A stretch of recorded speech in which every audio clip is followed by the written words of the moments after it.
नमस्कार, मैं कमलेश कुंदन आज आप लोग के बीच भोजपुरी पेंटिंग के माध्यम से जो हम लोग लोकसभा इलेक्शन के लिए अवेयरनेस प्रोग्राम चला रहे हैं उसको अब विधिवत तैयारी की तरफ बढ़ रहे हैं। धीरे धीरे अपने अपने कलाकार अपनी अपनी कलाकृतियों से उसको आप लोग के बीच में लेकर आएंगे।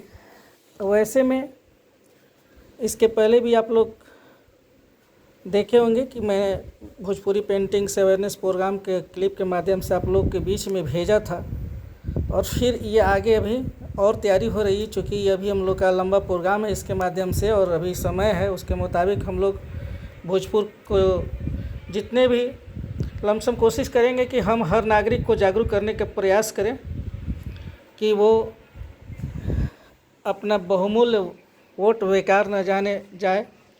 देश सबको, चूँकि आने वाली भविष्य हमारे इसी वोट पे तय करती है। अच्छे व्यक्ति की चुनाव करती है, अच्छे मंत्री की चुनाव करती है। वैसे में आज हमारे बीच कलाकार चित्रकार जो अभी भोजपुरी में अपना रेगुलर प्रयास कर रही है कि भोजपुरी के माध्यम से हम लोगों को जागरूक करें। वैसे में रुखसार परवीन से हम बात करते हैं। रुखसार, आप ये जो भोजपुरी पेंटिंग अभी तो रेखा लाइन की हैं और ये आप प्रयास कर रही हैं, आप क्या कहना चाहती हैं? ये क्या आप इसको कैसे इसको आप समाज को और ये यहाँ के लोगों को कैसे आप प्रोत्साहित करेंगे? क्या कह के प्रोत्साहित करेंगे, क्या सोच के प्रोत्साहित करेंगे, ये आप बताएंगे?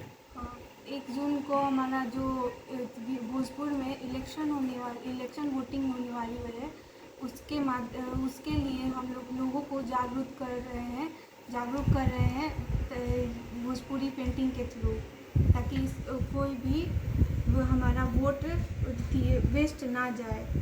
हमारा एक एक वोट हमारा विकास बदल सकता है, हमारा देश बदल सकता है एक वोट के वजह से। इस भोजपुरी पेंटिंग के थ्रू हम लोग जागरूक कर रहे हैं सभी को कि सब कोई वोट देने जाए। Thank you. देखिए, इनका ये कोटेशन आप पढ़िए, छोड़ो अपने सारे काम, पहले चलो करें मतदान। तो इस तरह के ये कोटेशन तैयार करके अपनी पेंटिंग की ओर बढ़ रही हैं। चूँकि अभी ये कलर इस पे करना है और ये सारी इसमें अभी प्रक्रिया बाकी है और ये हमको लगता है कि ऐसा ही करीबन कुछ और भी काम अभी कर रही हैं रुखसार परवीन, जो आप लोग को देखने के मिली जी। चलिए, हम अगले एपिसोड में फिर इनको जो भी पेंटिंग तैयार होगी आप लोग को बीच हम लेके आएंगे। तब तक आप हमारे इन कलाकारों को प्रोत्साहन दीजिए और ज़्यादा से ज़्यादा आप लोग इस चैनल से जुड़ें। मैं यही कोशिश करूँगा कि और भी चीज़ आपको सामने लेकर आऊँ जो हम लोग के ब्रश कुचियों के द्वारा हो रहा है या हो सके। धन्यवाद।